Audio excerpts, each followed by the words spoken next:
Asil oğlum. Tatlık değil mi? Tatlık değil dedi. Tatlık değil, severim oğluma.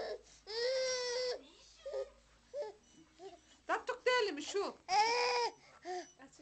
Havuz mendili bari. Ben de öyle yapacağım o zaman. Tatlık değil mi şu? Tatlık değil mi? Ne anlıyor ağzının tadını? Tadı mı var ağzının? Küçük ağzı gene. Çıkar şunu. Bak, hepsi yalan sana. Hepsi yalan hepsi.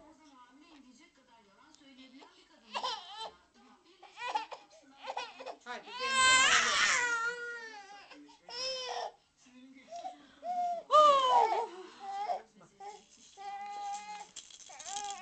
bak topa vuralım. Sen de vur. Vur haydi vur. Vur haydi vur. Vur. O ağza, o ele. Vur sen de vur.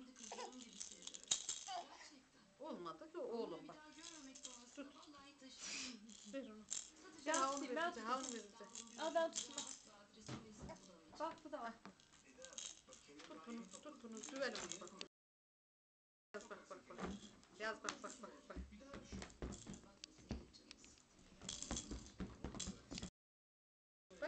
Bak uçayım.